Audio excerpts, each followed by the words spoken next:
Hi, welcome to our panel, Never Too Young to Learn. Um, I will be moderating the panel. I'm Linda Sellheim. I'm the education lead at Epic Games. And we have a lot of interesting people on the panel to talk about things. I have a long background in teaching in games and working in education in games and around technology. And I'm really excited to be here today. Let's go with Steve. Would you like to introduce yourself? Sure. My name is Steve Isaacs. I teach game design and development at William Annan Middle School and Ridge High School in Basking Ridge, New Jersey.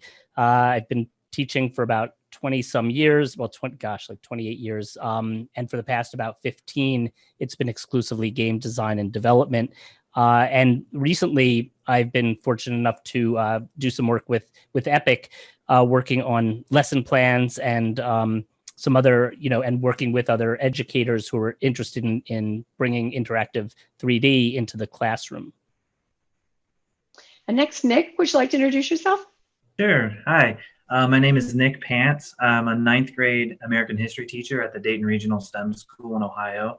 I also teach game design to 10th, 11th, and 12th graders. I use Unreal Engine as part of a project in my history class, which kind of turned into the game design program at my school. Like Steve, I'm a K-12 academic advisor for Epic Games. So I've helped make some lesson plans along with Steve and Linda to kind of help inspire other teachers to use this technology to engage learning. Great, and our next two panelists work in the industry and will have sort of a different perspective. Carina, would you like to introduce yourself? Hi, my name is Carina. I'm a game producer with a mission to bolster Canadian game development talent. I run an independent games pitch circuit for game developers to gain valuable feedback for free, and I believe in greatness and empathy, stewardship, and humor. I have a diverse background in the full spectrum of game development. For the last 10 years, I've worked or shipped games in the indie game spectrum, medium-sized businesses, and more recently, I've gained a permanent role with Electronic Arts. Great. And then we have Josh. Josh, you want to introduce yourself? Yeah, hi, I'm Josh Caratelli. I can't follow up Carina's big career, but I'm a software engineer at Sledgehammer Games on the Call of Duty franchise.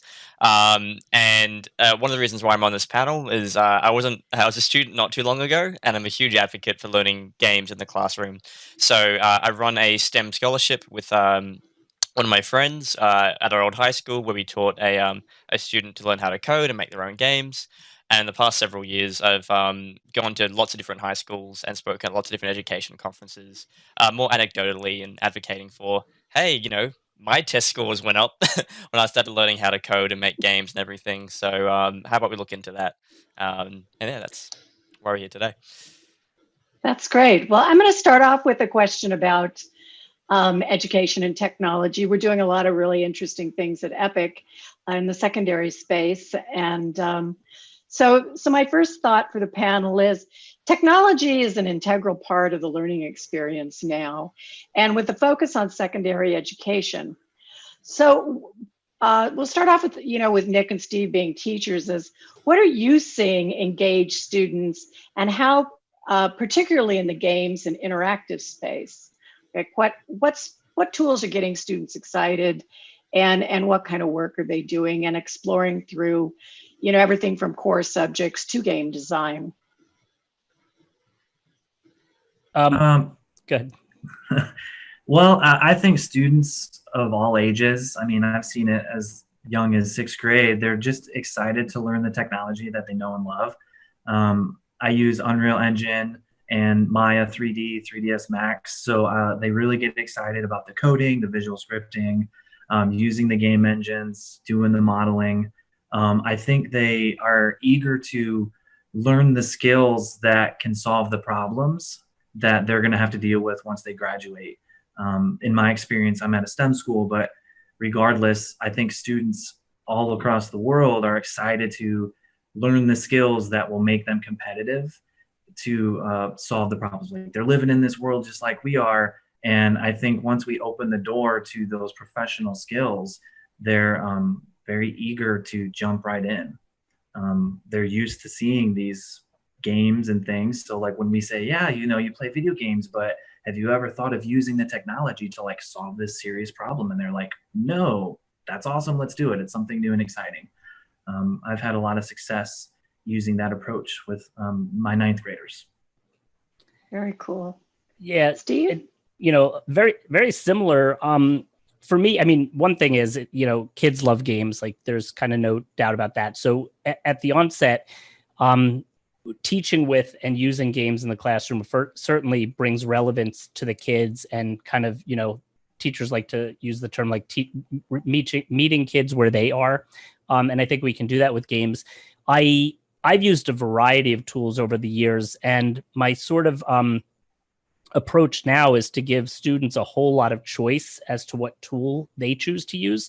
So I teach, I've come to realize I don't have to be the expert with the tools, but rather I can teach the process. So a number of years ago, it started when all kids were talking about was Minecraft.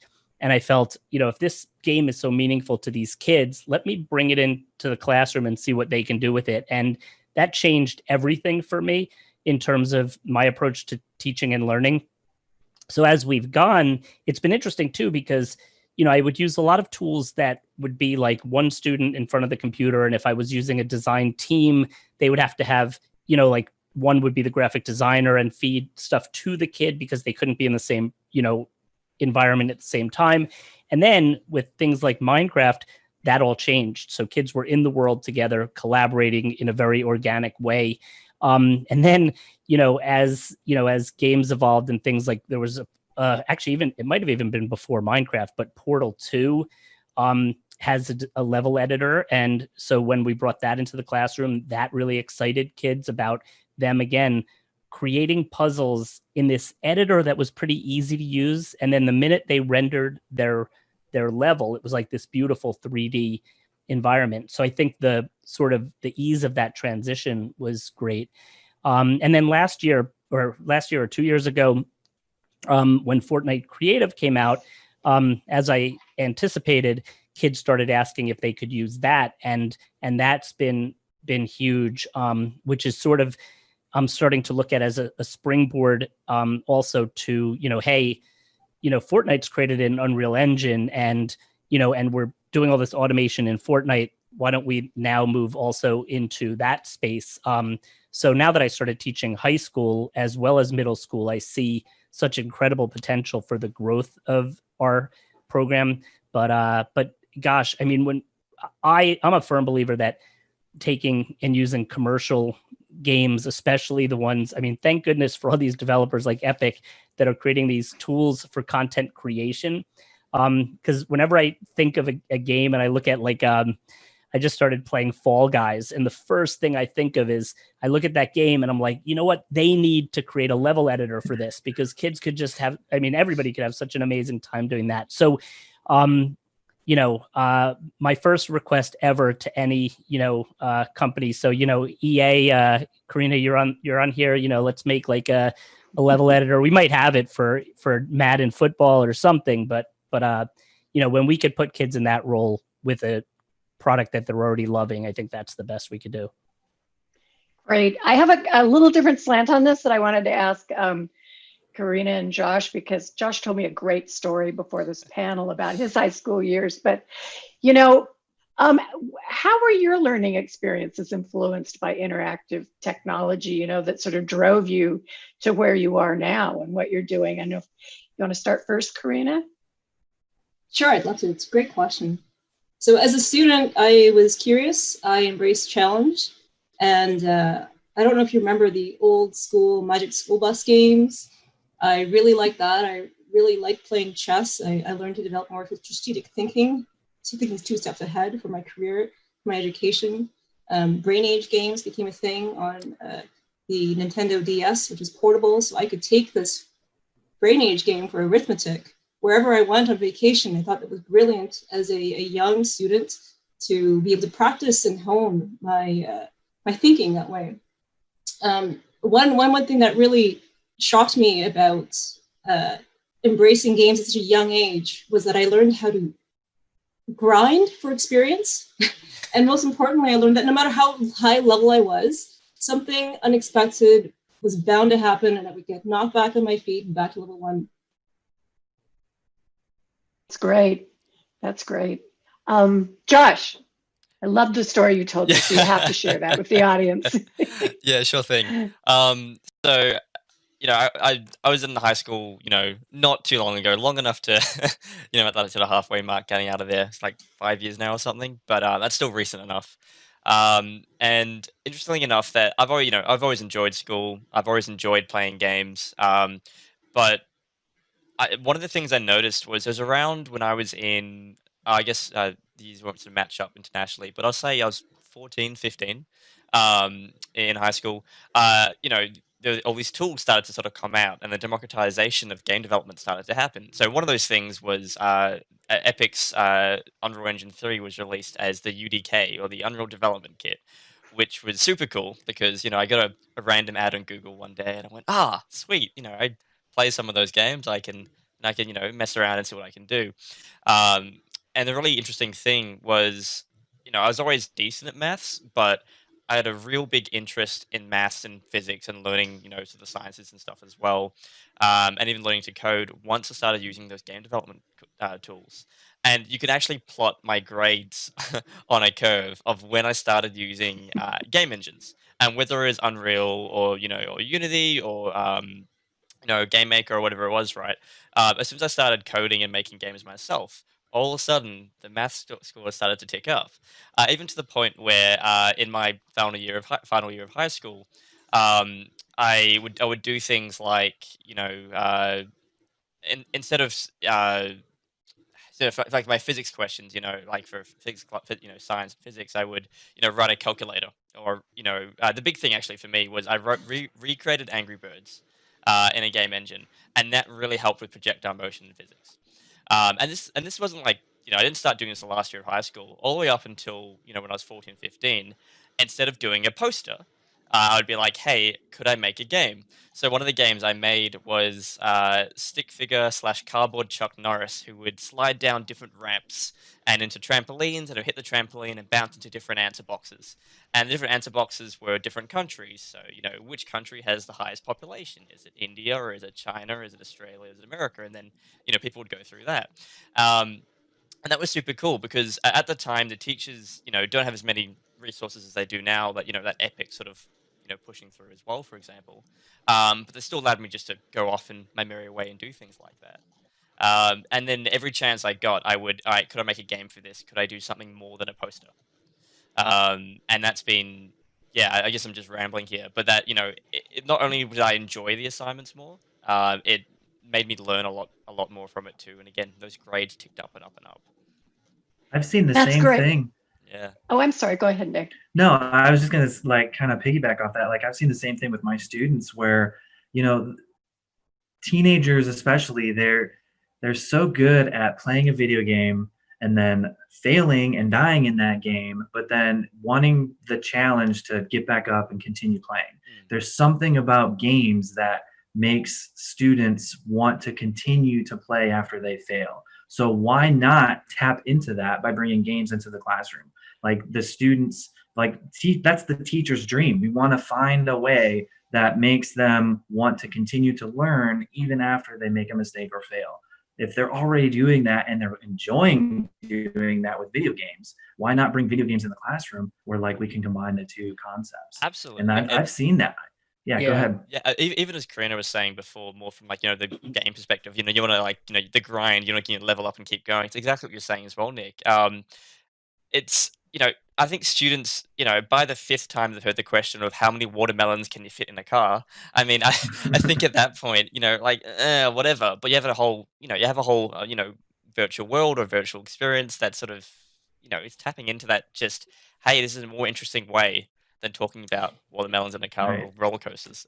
And also, what I think is so awesome about that, Josh, is that your teachers honored and allowed you to do that, because that's what I'm always looking for. Like I finally started seeing some other teachers come to me and say, my kids are asking if they could do this project in, Minecraft or Fortnite. Is that even possible?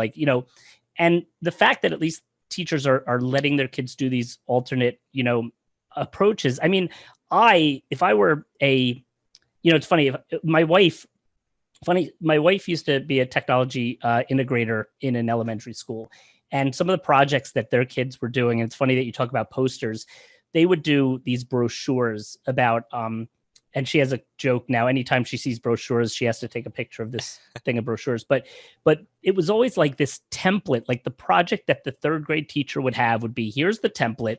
We're going to do this thing about, a national park. So put this in this box, this in this box. And they ended up displaying beautifully these 30 pamphlets that looked the same on the wall outside. And then and my wife was constantly asking, like, can we, allow the kids to do, show what they're learning in a different way. And in your case with games, I mean, I think that's really heartwarming to know that you had enough teachers that allowed you to do that. That's really great. It was just to jump in there, as every class was able to do a game or something different using a game engine to display something. It was from PE and health to geography to history, maths and physics. So there's no limit on it as well. Right. Wait, are you saying instead of like running laps, you were able to... Oh, this is just the health portion of it, sorry. No, I did enjoy dodgeball and basketball too much to give that up. So. Well, this conversation is perfect because the next topic that I wanted to bring up is just exactly what you've been mentioning is, as these tools for interactive 3D, different, of course, we work with Unreal and Twinmotion and Fortnite Creative, but there's lots of tools in this realm out there. And they're really creator tools, for telling stories. They're not just for making games. I mean, we bring them into the classroom through game-based learning, but they can be used for creating any kind of interactive experiences. So how do we help teachers, educators in general, understand how to accept these, as homework? So just like you might do your homework in PowerPoint or, an Adobe product, why wouldn't you use this? So how do we help teachers understand how to do this and bring this information to students? So I think that's an open question for everybody. We could start with, we'll start with Carina this time. We'll switch it. Great, thanks. Okay. So when I was growing up in school so many years ago, we used to watch BBC World on TV for a block. And that was a learning opportunity for the more visual students. So why couldn't we push that even further and use immersive tech like VR, or even for some people, PC, to learn about the world in architecture, science, or physics? And in addition to that, controllers that we use for console gaming, PC, of course, and mobile games, they're very intuitive, but more importantly, they're accessible. So tools like Zoom, but also games, open new opportunities for kinetic students or even disabled students who weren't able to access it before. Students who even feel compelled to write their own game engine might learn more about logic. They might turn into more robotics. I think, to Josh's point, and Steve and Nick, being a teacher that allows your students to explore these opportunities really opens up an entire new world where we can tap into if we just know how to harness it. Great. Well, I'll move to Steve, because Steve, you and I have had this conversation, about how do we help teachers learn to, we know students love it, but how do we help teachers accept this and learn about it? Right. First, I'll touch on what Carina said. I appreciate you bringing up XR. I think virtual reality and augmented reality, especially the connection between the interactive, 3D technology in creating those experiences as well as experiencing them, I think is really valuable and easy to see across all content areas. And then what we've also been, so one of the neat things about the lesson plans that we've been curating, and actually, Nick's a perfect example. Nick's, and I won't steal your thunder, I'll let you talk about them, I'm sure. Go for it. But Nick's, his lesson plans are talking about history, and creating these great history projects in Unreal Engine. And I think it just demonstrates beautifully how we can reach the same learning outcomes in a way that's more engaging and puts students in that creator role. I haven't met a teacher that doesn't think the idea of kids as content creators is a good idea. I think the challenge, and this is where, Linda, we've probably talked a lot, is the educators that are not familiar with the tools or maybe are intimidated. So I think, there's a lot of, I think building community around this. We've been doing for Fortnite Creative, we started running these workshops. We're doing one a month, and the response has been overwhelming. We have 60 people signed up for our next one, which is at the end of August. And we had one in June that had probably just about as many people registered. So I think when we present in the right way, that we can help guide teachers down that path and remind educators. To me, a big thing is the educator does not have to be the expert within these tools, really. I'm the first one to admit that, and my approach has become one where I really love learning with and from my students. So, again, I think if we guide them enough and provide enough supports for them, they'll blow us away, really, with what they can create. And I'm sure Nick knows that, better than anybody. So I think that's really important to let people know, because I think there is that challenge. I mean, I'm intimidated by Unreal Engine, but that doesn't mean I don't want my kids to have the opportunity to use it, Great. Nick, do you want to? Sure, yeah, because just like Steve was saying, I mean, I teach history, which is like the furthest thing away from like advanced technology, right? So like I'm the last person who would embrace this, yet I totally do. I think the first thing that would be beneficial is to help teachers recognize the power Unreal has in solving problems. Like we all want our students to become competitive in the workforce, to be productive citizens, and to be competitive. And, there's not many students who can do what my students do. And the only reason is because I introduce it to them. It's not because I know what I'm doing and I like teach it to them. After 2 weeks, they're better at Unreal than I am. And I've been using it for 5 years. It's just, there's something in their brain that clicks. They've been coding for several years, so they know how to look at visual scripting like in a different way, in a way that is, foreign to me. I think teachers are excited to see, like Steve was saying, that the resources are free and that there's so many of them. And the people who are really into Unreal are the same type of people who are vocal on the internet. They're making tutorials. They're out there helping everyone. Those are free as well. Epic has expert support. I mean, that's why this panel exists, because Epic wants to get the word out.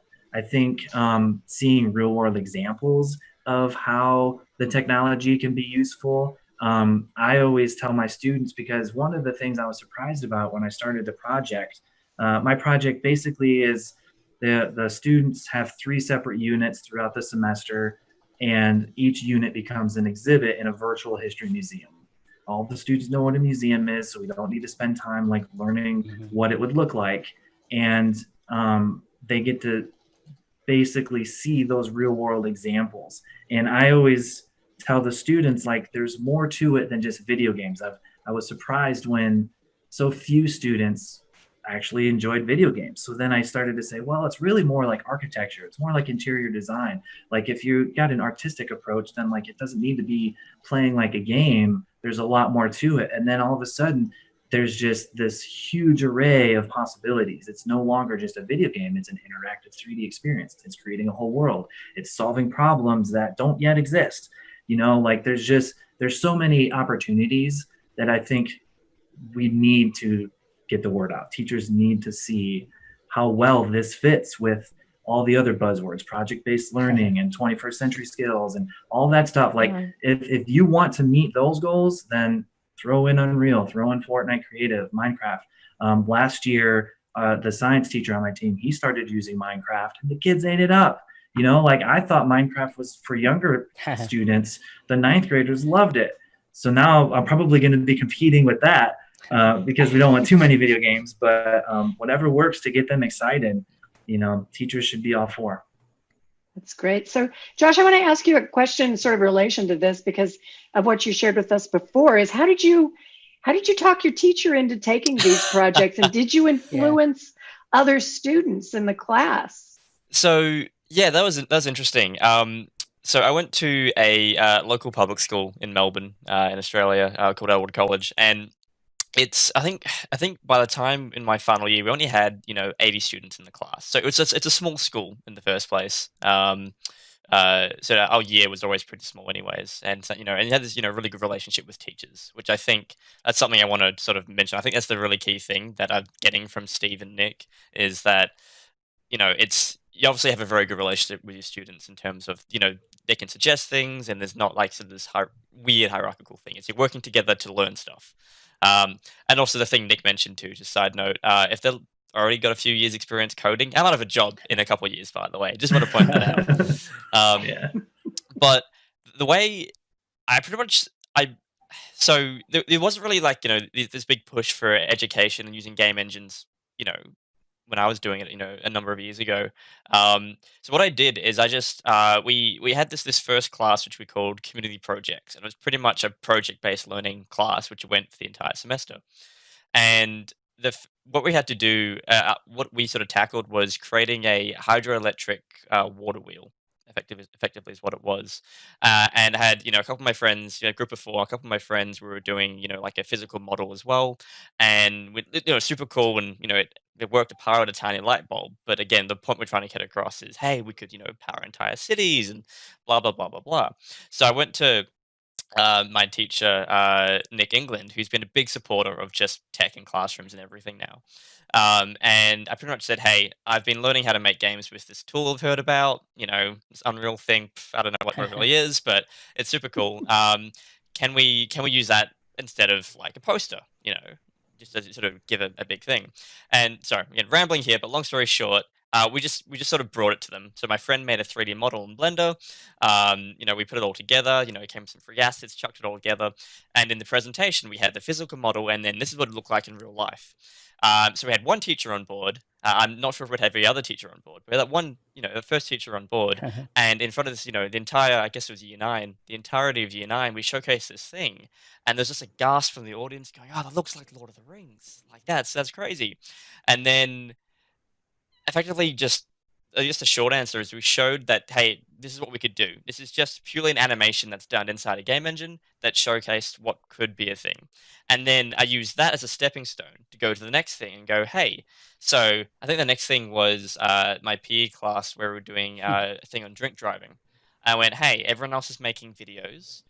Could I just make an animation? And it was like, oh, how's that going to work? Blah, blah, blah, blah, blah. And I went, well, here's the thing that we did for this class. And the teacher goes, oh, if that teacher said yes, then that's totally fine. And then you go to your next class, and then you go to your friends who want to do it as well. And you go, okay, just say the thing that we did last semester, like do it again. And you sort of stepping stone and leapfrog that out.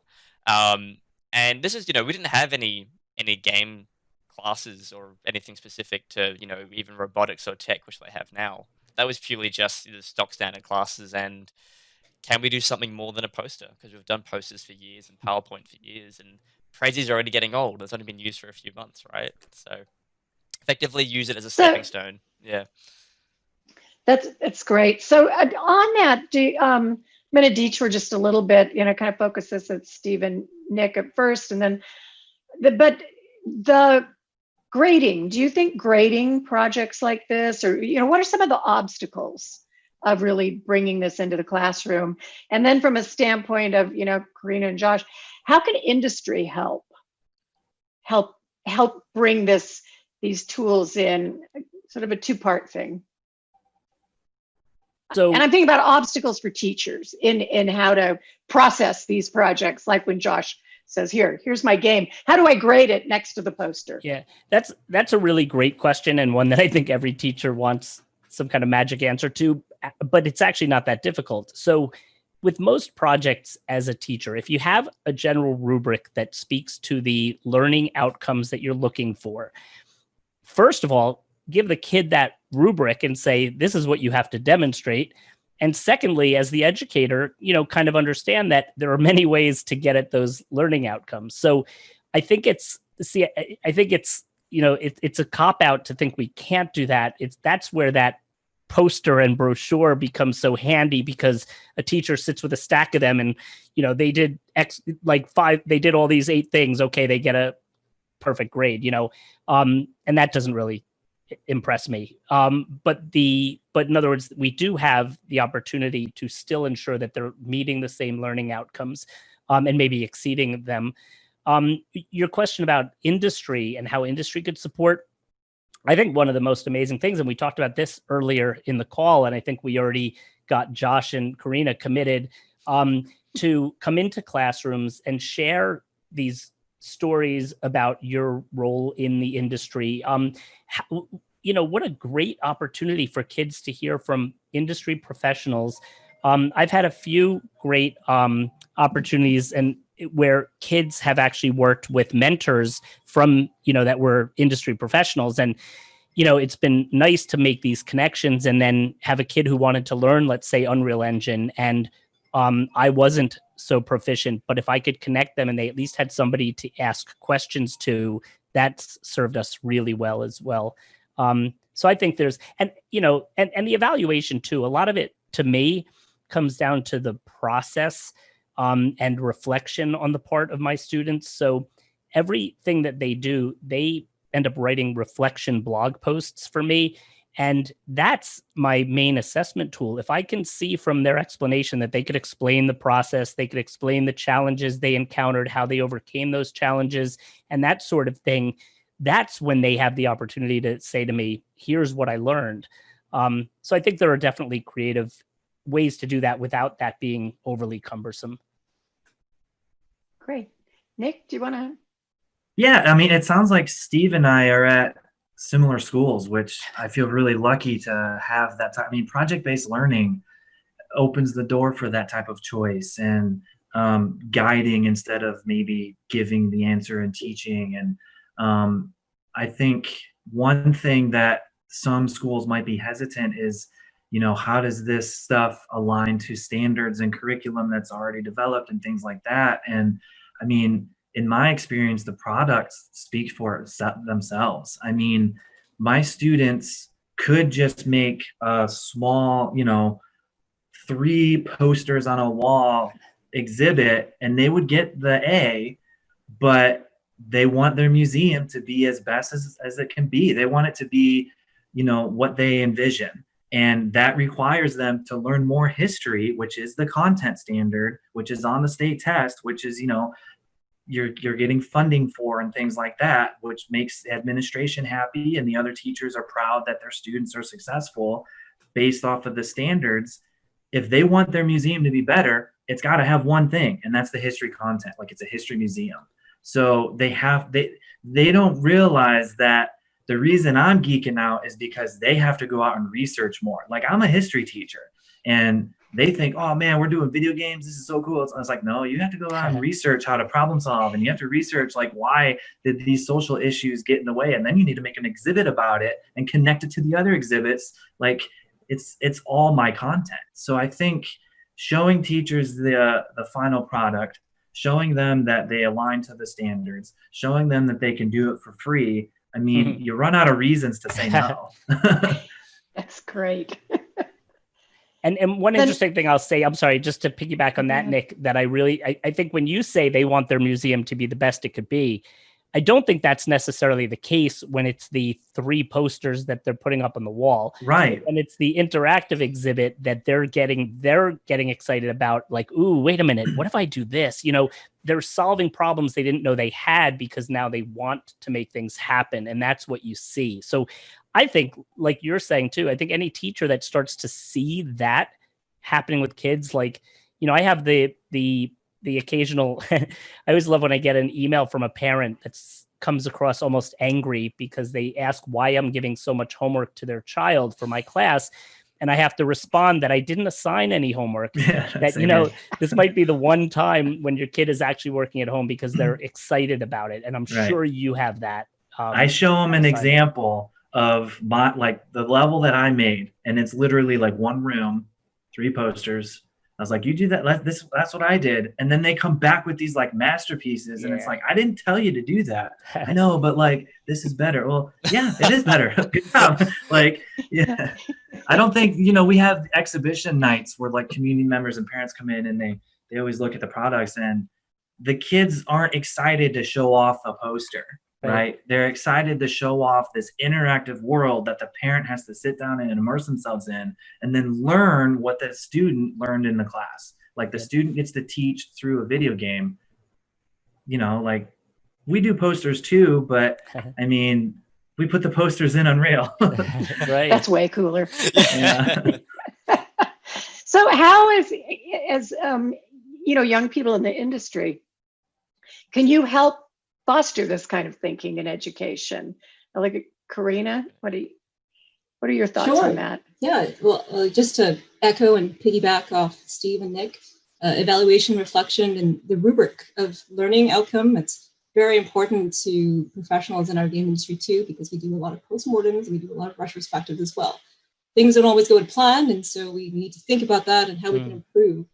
So when it comes to evaluation, I'm not an educator in this space, but I respect that it's a very difficult job, because at the end of the day, we have to teach the students why it's so important to learn this stuff and how does it register with them. I've seen lots of projects with their technical execution, which is perfect and flawless, but the outcome isn't really what I was going for. So when it comes to evaluation, I've done lots of projects where I poured my heart and soul into programming and making beautiful posters, but if I didn't really get why I was doing it, that resulted in less than an A for me, which was almost like a fail.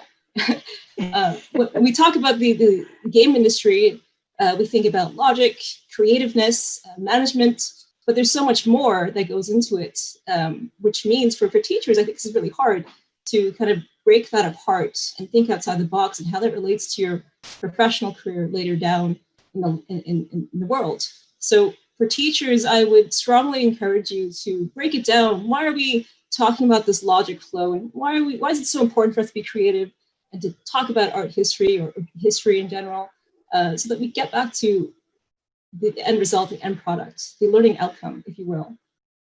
And on a separate segment, I hope this is okay for Nick, I've seen the coolest app ever, which was a history app, and it was augmented reality that someone made, just a regular geek like me.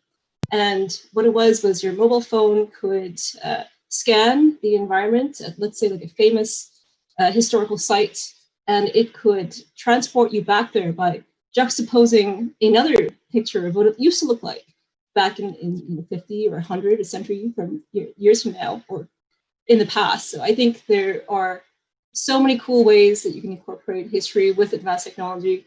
I think you're doing a really awesome job.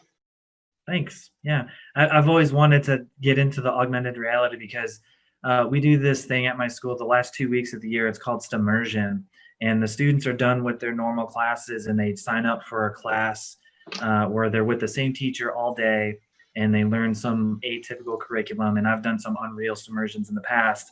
And one of the first ones I did was the Unreal influence of Star Wars. I love Star Wars, and I had the students like make Star Wars stuff in Unreal.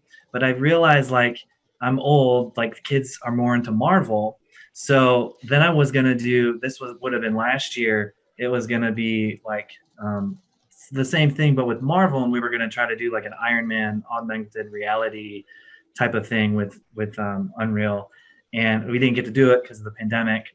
But I think I always thought it'd be cool to actually, I mean, I thought it'd be cool to do some VR stuff with the project I normally do, where like they could walk around their own museum.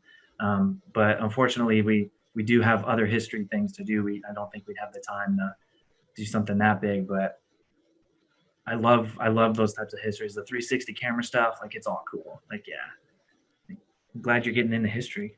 Love it. Yeah, I think everyone sort of touched on it, really well already. I just wanted to sort of go to Karina's point, which she really sort of hit the nail on the head for me, which was the context of learning as well. It's even whether it's games or construction or just any industry, most things that we do in the real world outside of school, are project based. It's we have to construct this tower, or we have to go to this mining site and figure out the best way to extract some ore, whatever it may be. And the really cool thing about games is they're really hard. They can be really hard to make, and they're really hard project based things to make as well. And the fact that because it's hard and because it's really interesting, students get really involved in it. And then because they're really involved in it, as Nick was saying before, they go out and sorry, Steve was saying before, they're doing extra. I was doing extra, and I didn't even feel like work, right? And the fact that you got teachers supporting that, and everyone wants to sort of learn more and do more, and the context is better. It just means that I'm just sort of repeating what everyone said before. It just all works, and if you have as long as and that means that whether they go into games later or not or whatever industry, they're getting those real good those real good life skills, and it's about the context of everything. Um, Again, we're not learning about, as I said before, how many watermelons to fit in a car. It's okay. We're learning about history or physics or geography or whatever it may be. And video games and game engines are just a vehicle for helping do that. And I I'm think not that's sure. the way to. Go ahead. I'm sorry. I'm sorry. That's the way to get the teachers more involved in it. I think, like you're saying, it's not just about the technology. It's a tool to get the other learning. It's a supplemental tool. Now, I'm not sure how we're doing on time. But 20 minutes left. 20 minutes left. Okay, Carina, are you okay? I know. I think we had a slow start to this one, so I'm needing another PAX panel right now, actually. But how can I help? Well, I think you've been fabulous here. I think you've offered a lot to the conversation, and I know you're going to visit Steve and Nick's classrooms. So I don't know how this works, but if you need to go, I think that's probably okay, isn't it, Josh? You're kind of the master of ceremonies here. I'm just making sure everybody talks. I think Carina's insight was absolutely awesome. Just yeah, and I'm sure that the chat really will enjoyed having meeting you. questions now as well when this recording goes live. So yeah, thanks so much, Carina. That was awesome. If nothing else, Carina, you got a career in teaching. Yeah. Oh, lovely! Thank you so much. I don't think I could hold a flame to the two of you, so I'll let that up to the professionals. If there's anything that I can just quickly add before I go, this has been such an amazing opportunity. Information can be accessed at any time, and that will augment how education will unfold in the coming century. I would really challenge everyone who's watching this stream to be curious about the physical and virtual world that we live in today. And I really want to nail this into the coffin. Respect your educators, because they have experienced many, many things that you have no idea in their lifetime. Thank you so much, everyone. Thanks, Carina. Thank you. See you. Welcome back. And many thanks to Carina for joining us. She had so much great input. So let's go on with this and figure out how to change the world. So looking across industries, game engines and real-time interactive 3D, it's not just for games anymore. We touched on that earlier. I mean, they're playing a role in every industry across automotive, architecture, aerospace, medical, simulation. I mean, it's just so cool, all of the things that are going on. We really have a front row seat to that at Epic. How can we help students and teachers understand playing games as a valuable skill to lead to these careers? And as we talked about, the tools that lead to these careers. I mean, students always get really excited about games. And this is sort of an add-on to this, that at what point do you think they go, maybe I would like to be an architect and use these tools? Or Josh, did you ever think about, doing anything else with the tools? So we could actually start with you. Yeah, great question. I really did, because I think maybe I didn't, I maybe should have touched on it a bit more earlier, but most of the things I used Unreal for wasn't for making games for those, assignments and stuff I got in the class. They were mostly animations or visualizations, whether it was, how a hydroelectric water wheel works versus, how a plane flies is one of the ones I did as well. So early on, I was really looking at, I could, how could I do this to either teach myself things and maybe, release videos for other people and stuff as well. And then I do think that for me personally, video games are sort of always the goal, just because I liked playing games. And then all of a sudden, I had game engines, so like, sweet, this is a nice fit for me. But even, now it's just, there's so many applications for just real-time rendering in general. whether it's visualizations in if it's architecture or mining or anything else. I know a few friends at high school now looking into that. That they've finished up high school and we did some of those presentations together, and now they're going, hey, maybe I could use this in my in nursing, for example. It'd be really cool to do virtual nursing training online using these animations, and then you could have haptic gloves, and had a lot of conversations with my friends about that. And she's sort of exploring that now as well. So yeah, like I've always thought about it, but maybe not in as much depth as yourself and Steve and Nick. Great, thank you. We'll start with you, Steve. You're on. Sure. So it's funny, when Minecraft got so big, I started to question, like, are we going to end up with flooding the market in terms of architects? Because kids were taking this active interest that would have never thought they were interested in architecture to all of a sudden building, right? The same kind of went to like engineering, because they started using some of the tools for that, which translates beautifully to like Fortnite Creative and Unreal Engine, because they both allow for much of the same. But also, I think when we start to think about career and technical education and think about digital storytelling and, again, XR, like AR and VR, and, when you start showing kids some of these experiences, like there's so many great stories with 360 video and virtual reality or augmented reality that get into things like empathy. So we start to see how we can really, where it can take us, even in terms of things like journalism and so many interesting fields. So I think as kids start to see, and I think, I love the idea when we start sharing the fact that we're teaching kids these industry standard tools that imagine, and it's happening, like Nick's kids and, some of my students and Josh, coming out of the high school years with this resume that,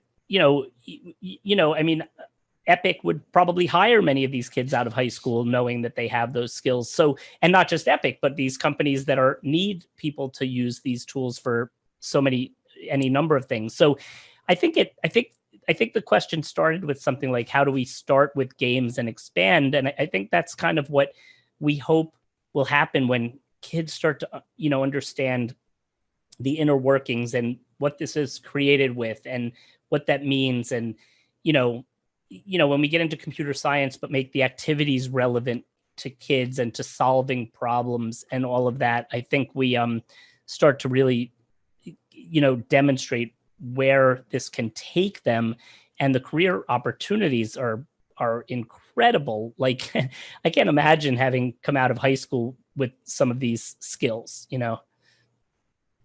That's great. Yeah, we're really hoping to see people fast track this, because there are so many jobs out there.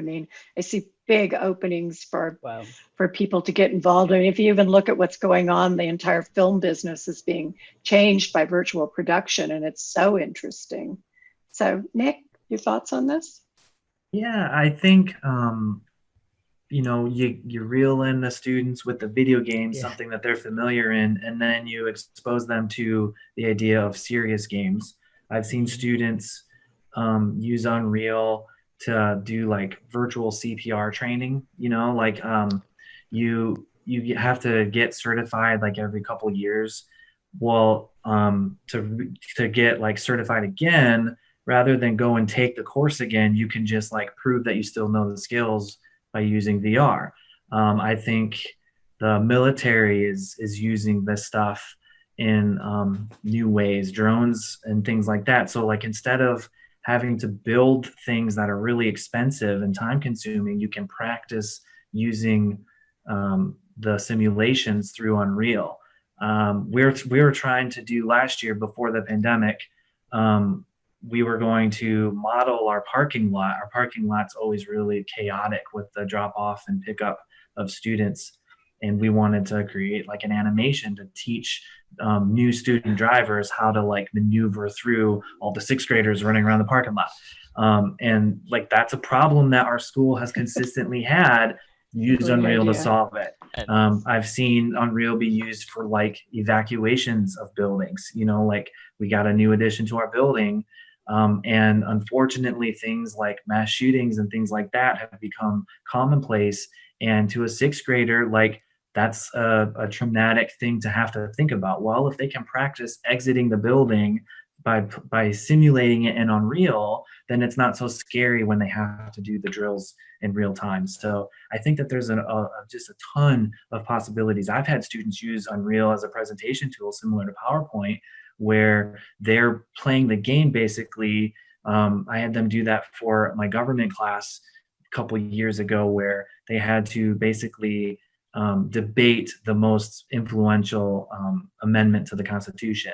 And they each had a different amendment, and then a couple of them chose to use Unreal. Basically, like you had to kind of click through this like gallery instead of clicking through slides of a PowerPoint. They click through that, and then what that does is you can pass that on to the audience, and then they can play the game to learn it in a new way. So like you can present it, but then you can also play it. It's more engaging all around. So ton of stuff that can be used. even just to Yeah, it's quickly, just just to quickly chime in there, even just just disruption again of real time rendering, right? It's I have a few friends who worked, happened to be an Unreal game as well. They worked at Opaque Space with the Earthlight, and that totally blew away NASA, where they had their own VR tech and astronaut training, and all of a sudden, a bunch of Aussies rock up with with effectively like a much better and faster looking, so much better looking and faster astronaut training thing, which then got integrated into astronaut training as well. So I mean, like it's the possibilities really are endless. Yeah, we did it. We worked on a piece. It's called the Creators Field Guide for Emerging Careers. And it came out last year, but we really mapped all the entry level Unreal skills through the window of like 8 careers and looking at automotive and aerospace. But one of the most interesting ones to me that we looked at, and I interviewed an incredible artist, was experiential design. And people kind of go, what is that? But it's everything from, data visualization in 3D to installations to all of this cool stuff you're seeing at rock concerts. Mhm. So, it's really, artists start exploring and pushing the boundaries of the tools. And it's a fascinating area. So I'm just going to kind of open this up right now. We have a few more minutes here, and maybe each of you'd like to sort of wrap things up a little bit on your thoughts. We could do that, or we could talk about designing a dream project for your classes, if you had ultimate control. So I don't know. Which way do you want to go? I'll let the teachers go first. I mean, one thing, I want to just kind of start to wrap up in a way by saying how much I enjoyed the conversation. It's funny how sometimes, you're presenting in a panel and then you're like, wow, I could just stay here and chat with these folks forever. So it was really neat. One thing I want to see in the future is I want Josh to open his own school that offers students the opportunities that he created for himself, because I think that's incredible. They have to use the old UDK though. They have yes. What was it, Unreal 3 you said? Yeah. But so that, and I mean, I feel it's funny. You ask what the dream project. I've been fortunate, and I think I've ultimately kind of created my dream job. So we're very lucky, like because of this change in this shift in kind of thinking and things. For me, I have the joy with students of letting them sort of take the lead and then supporting them. So I think the title of this session was "You're Never Too Young to Learn," right? Well, you're never too old to learn. And that's what I kept thinking, because I love to learn. So I love learning with my kids. So I, had this unique opportunity to do that all the time. So I'm just, I just think it's super cool. And it's, and I would like to encourage others to figure out that can be done. I mean, I think Nick's a great example too of like somebody who created this, like a history teacher who had this fascination with the tech and was able to really say, hey, I'm going to make things happen with this. So I think that's incredible. Great, Nick. Yeah, I mean, I agree. Like, well said, Steve. I think a lot of teachers, at least myself,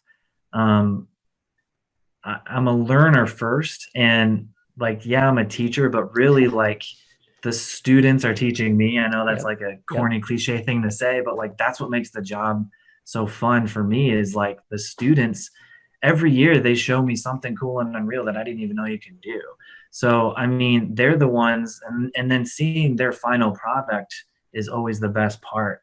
I think just like opening it up and trying new things.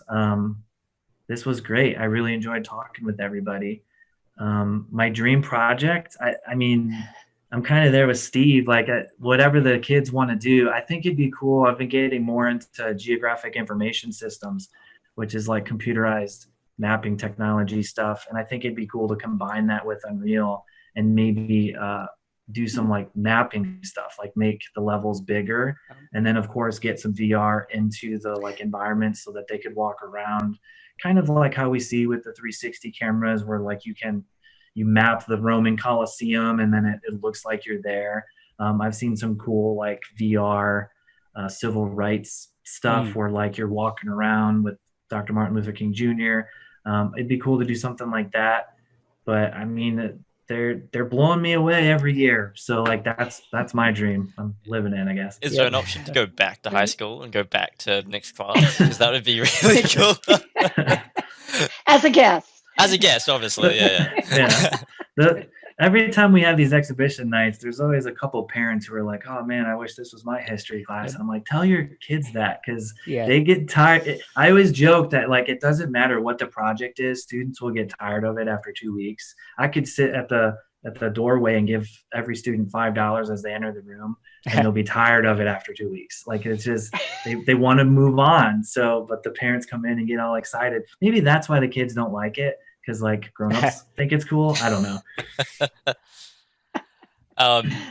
Yeah, no, I think you two have wrapped it up really, really succinctly. I think I want to point out too. It's having teachers like Steve and Nick, and people in the education space like yourself, Linda, that's driving this, and that's a really, really cool thing. Like there was still, again, a lot of appetite for that when I was in high school, only, 5, 6 years ago. But, the tools weren't necessarily there, and the pathways weren't necessarily there either. But like, this is like, for me, like, I'm just excited to see what's happening already. And I consider this early days. Like this is the stuff that's going on right now is even for me is mind blowing. The fact this can happen in classrooms, and Nick saying, "Oh, and I have kids who are have got a few years experience coding already," and it's just like I'll be out of a job in a few years. I said before, but like it's just just sort of like stay the course, and you're already listening to your students, and I'm sure there's plenty of teachers watching this as well. And if they're not or looking at maybe using Unreal or different tools in the classroom to maybe give it a try and see how it goes, because it made, at least anecdotally, it made a huge difference, for me, both as wanting to, learn in school and also my grades, right? Just keeps the parents happy too. So yeah, no, I just think I'm just excited to see what happens next, really. Well, thank you. Well, I'll close with I have the coolest job in the world because I get to work with people like you guys all the time. And this has been a passion for me for close to 20 years. And as an artist that picked up using game engine tools, to explore things, and then teaching and sort of seeing this magic here. So this is a really special time, I think, all of the change that's happening, and we get to be a part of it. So thank you so much for being here today. It's really been great. Thank you. Thanks so much. Thank all of you. Yeah. Catch you next time.